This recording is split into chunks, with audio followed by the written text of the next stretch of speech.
Hey everyone, and welcome back to the Deep Dive. Today we are diving deep into a company that has been making waves in the world of big data and analytics for years now, Palantir Technologies. hmm We've been pouring over a mountain of research and analysis from early 2025, and let me tell you, it's a wild ride. Yeah, you know what's fascinating? Palantir's roots actually go back to the post 9/11 world. Imagine a company born out of a need to tackle counterterrorism and manage risk. You could almost say their origin story is like ripped right out of Tolkien. Hold on, really? You mean like Lord of the Rings Tolkien? Exactly. Their name, Palantir, it's taken from those seeing stones in the books. You know, the ones that let people see across vast distances, even glimpse into the past and future? Oh, wow. Okay, yeah. It's a pretty fitting metaphor for a company that's all about uncovering hidden insights from data, wouldn't you say? Yeah, that's way cooler than I expected. But seriously, their work with intelligence agencies, that's some heavy stuff. I mean, did that early focus shape how they approach technology? Absolutely. Yeah. I mean, in those early days, they were dealing with incredibly sensitive data, helping analysts connect the dots to try and prevent potential attacks. That need for security and precision, it's practically baked into their DNA. So how did they go from, tracking terrorists to all the other stuff they do now? Didn't they build some pretty powerful software along the way? They did. Yeah. I bet you're thinking about Gotham and Foundry, their two flagship products. Gotham is the one that gets all the attention, mainly because it's used by government agencies for, let's just say, highly classified work. Gotham, huh? Like Batman City. Are we talking like crime-fighting algorithms here? You could say that. It's all about handling massive data sets, the kind that would make your head spin. We're talking satellite imagery, intercepted communications, financial transactions all swirling around together. Gotham helps analysts make sense of it all, sifting through the noise to find the signal, those crucial insights that would otherwise stay hidden. Okay, but how does it actually do that? Is it like some kind of superpowered search engine? Well, it's way more sophisticated than that. One of the key things Gotham does is data fusion. It takes all those different data sources and weaves them together to create a coherent picture. Imagine being able to see connections that nobody else can. Relationships between people, places, events, that's the power of Gotham. And you mentioned Foundry, right? Their other product. Is that like Gotham's less intense cousin or something? Yeah, you could say that. Foundry is designed for the commercial world, helping businesses manage their data and make smarter decisions. Think of it this way. Gotham is for uncovering threats, while Foundry is about uncovering opportunities. So instead of tracking down bad guys, companies are using it to track, I don't know, customer trends or optimize their supply chains. Exactly. Let's say you're a retail giant trying to figure out what products to stock in your stores. Foundry can analyze everything from sales data and social media trends to even weather patterns to help predict what people will want to buy. Or imagine a pharmaceutical company using Foundry to analyze clinical trial data to develop new drugs. The possibilities are pretty much endless. Wow, it sounds like they're trying to become the ultimate data solution for, well, everyone. But how has that transition from government work to the business world been for them? I imagine it's a pretty different ballgame. It definitely has its challenges. On the one hand, government contracts provide a certain level of stability and predictability, right? But the commercial market is way more competitive. There's this constant pressure to innovate and stay ahead of the curve. So how's their financial performance been?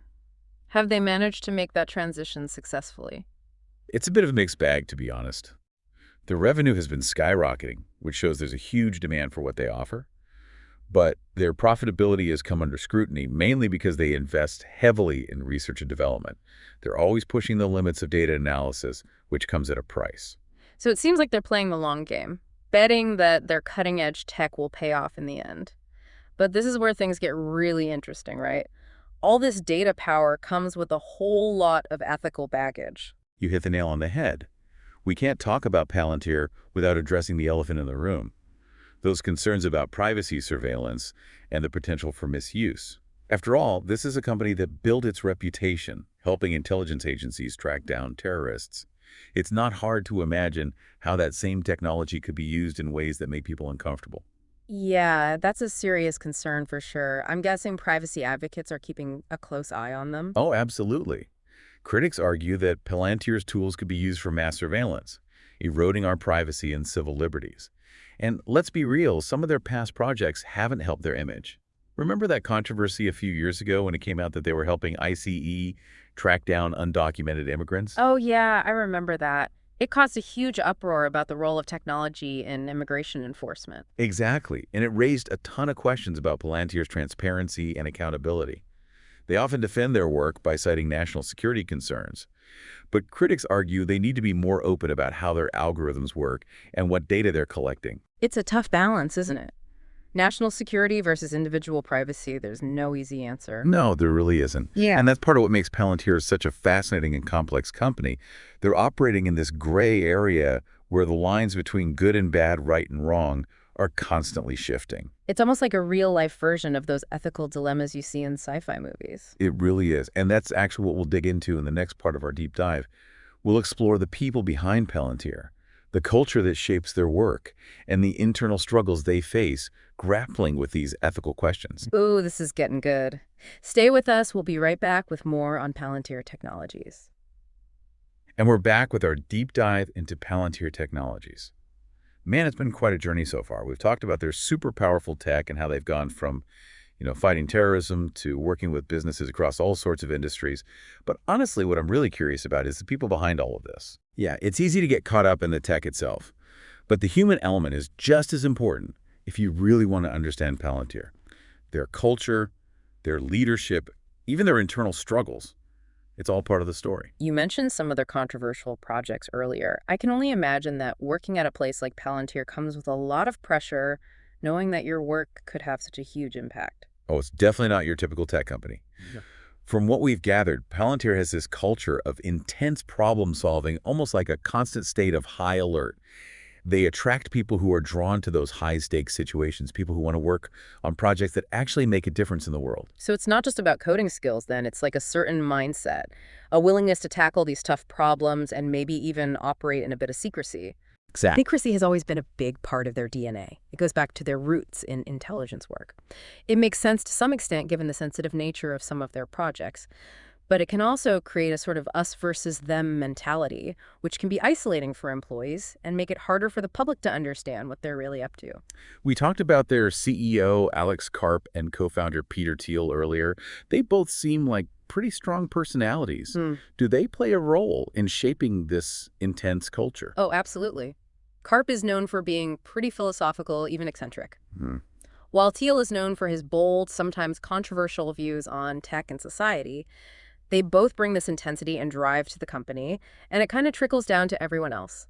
It's funny, you hear all these stories about Silicon Valley companies with their ping pong tables and free snacks trying to create this fun, relaxed atmosphere. Palantir sounds like the complete opposite. It's a different breed for sure. And while that intense focus can lead to some amazing results, it also has its downsides. There have been reports of burnout among employees, internal disagreements about the ethics of some of their projects, even concerns about a lack of transparency within the company. So it's not all sunshine and roses even within Palantir. There are people who are wrestling with the implications of the work they're doing. That's right. And it speaks to the bigger dilemma we've been discussing. Even within a company that's supposed to be about using data for good, there's this tension about how far is too far. Where do you draw the line? It makes you wonder how they're going to navigate all of this going forward. On one hand, they're pushing the boundaries of tech and moving into new markets, but on the other, they're facing more and more scrutiny and pressure to be more transparent and accountable. Yeah, that's the million-dollar question. Where does Palantir go from here? Their future hinges on how they handle these tensions, how they balance their ambition with their responsibility. Okay, so let's talk about that future. What are some of the things that are going to shape Palantir's trajectory moving forward? Well, one thing to keep an eye on is their continued investment in cutting-edge tech like AI and machine learning. They're clearly betting big on these areas to boost their platforms and stay ahead of the competition. So they're not just sitting back and enjoying their success. They're actively trying to push the boundaries of what's possible with data analysis. Exactly. They're always looking for ways to make their software even more powerful, more insightful, more predictive. But as we've discussed with great power, comes great responsibility.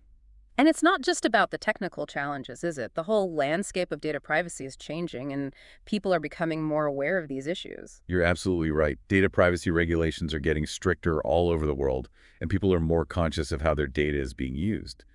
Palantir is going to have to adapt to this new reality if they want to stay relevant. So it's not just about building the best tech anymore. It's about building trust, showing that they can use this powerful tech responsibly and ethically. Precisely. And that brings us to another crucial aspect of Palantir's future competition. They're not the only players in the data analytics game anymore. There are other companies, big and small, who are all vying for a piece of the pie. So they can't afford to rest on their laurels. They need to keep innovating and adapting to stay ahead of the pack. Exactly. And that's going to be especially tough given all these ethical considerations that are becoming more and more important.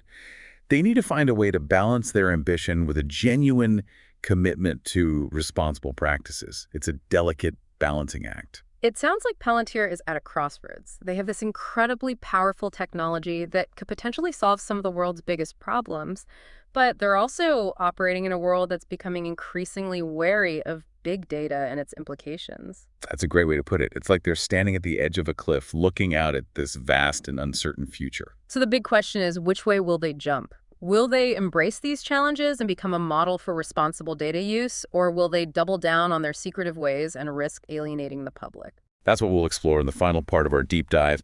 We'll look at the impact Palantir is already having on the world, the potential implications for our future, and what it all means for you, the listener. This is getting really good. Don't go anywhere. We'll be right back to wrap up our deep dive into Palantir technologies. And we're back for the final part of our deep dive into Palantir technologies. It's been quite a journey exploring this company. They're fascinating and kind of unsettling at the same time, wouldn't you say? Yeah, definitely. I mean, their story is a prime example of how tech is reshaping our world in ways we're only just starting to grasp. We've talked about their tech, their leadership, that ethical tightrope they're walking. But now in this last part, I kind of want to zoom out and look at the big picture. How is Palantir's work actually impacting the world, and what does it mean for all of us? It's a crucial question. Their tech isn't just some abstract concept. It's being used right now in real-life situations. It's affecting everything from government policies to the way businesses operate. So let's get specific. Can you give us some actual examples of how Palantir's tech is being used in different sectors and maybe what the potential consequences could be? Well, let's start with where they first made their mark, government and defense. Palantir's software has been a key player in helping intelligence agencies track down terrorists, disrupt criminal networks, and even anticipate potential threats. It sounds incredibly powerful, almost like something out of a spy movie. But I imagine there's a fine line between using data for national security and, crossing over into mass surveillance. Absolutely. And that's one of the biggest concerns surrounding Palantir's work. The possibility of their tech being used for intrusive monitoring of citizens is a real worry. So it's a classic double-edged sword. On one side, you have the potential to prevent crime and terrorism, but on the other, you risk sacrificing individual privacy and civil liberties. How do you even begin to balance those interests? Yeah, it's a tough question with no easy answers. And it gets even more complex when you think about Palantir expanding into areas like law enforcement. Their software is being used by police departments now to analyze crime patterns, identify potential suspects, even predict where future crimes might occur. Predictive policing, that sounds straight out of science fiction. But if it helps stop crime, isn't that a good thing? It's not so straightforward. There are serious concerns about how accurate these predictions are. The potential for bias in the algorithms and the ethics of preemptively targeting people based solely on data analysis. So even with the best intentions, there's always that risk that this tech could be misused or have unintended consequences. Exactly. And that's why it's so important to have these conversations, to think critically about how this tech is being used and what safeguards are in place to prevent abuse. And it's not just law enforcement and security, right? Palantir is also making moves into sectors like healthcare and finance. I'm curious about how their tech is being applied in those areas. Yeah, in healthcare, Palantir's software is being used for a ton of things, from tracking the spread of diseases to identifying patients who are at risk of developing certain conditions, to even optimizing hospital operations. It has the potential to completely revolutionize how we deliver healthcare. But again, there are those concerns about data privacy and the potential for misuse.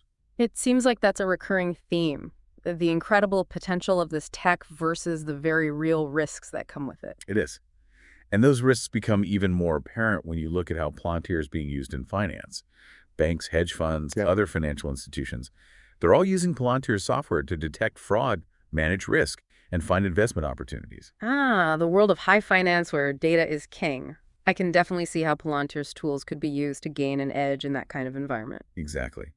But then there are those concerns about algorithmic bias, where the software might perpetuate existing inequalities or make decisions that disadvantage certain groups of people. So it's not just about the technology itself then. It's about the values and biases that are built into it and how those are reflected in the decisions that are made. Precisely. And as Palantir's tech becomes more and more widespread, it's crucial that we have these open and honest discussions about these issues. We need to talk about ethics, accountability, the potential impact on society as a whole. It's a lot to think about, but it's so important. We can't just blindly accept new tech without considering the potential consequences. So as we wrap up this deep dive, I want to ask you straight up, do you see Palantir as a force for good, a potential threat, or somewhere in between? To be honest, I think it's all of those things. So pushing boundaries, challenging us to think differently about the role of technology in our lives. They have the potential to do a lot of good, but there's also the potential for misuse that could be harmful. So it's not a simple black and white issue. Nope. And that's why it's so crucial to be informed, to ask those tough questions, and to really engage in these conversations about the future we want to create. Well said. I think we've covered a ton of ground today. We've explored Palantir's history, their tech, their culture, the ethical dilemmas they face. It's been a fascinating and thought-provoking journey. It has. And I hope it's encouraged you, the listener, to think critically about the role of tech in your own life and in the world around you. Exactly, because ultimately, the future of technology isn't going to be decided by a handful of powerful companies or governments. It's something we all have a stake in. We all have a responsibility to be informed, to engage in these conversations, and to demand that technology is used in a way that benefits everyone. Thank you so much for joining us on this deep dive into Palantir Technologies. We hope you found it insightful and engaging. And as always, keep exploring, keep questioning, and keep the conversation going.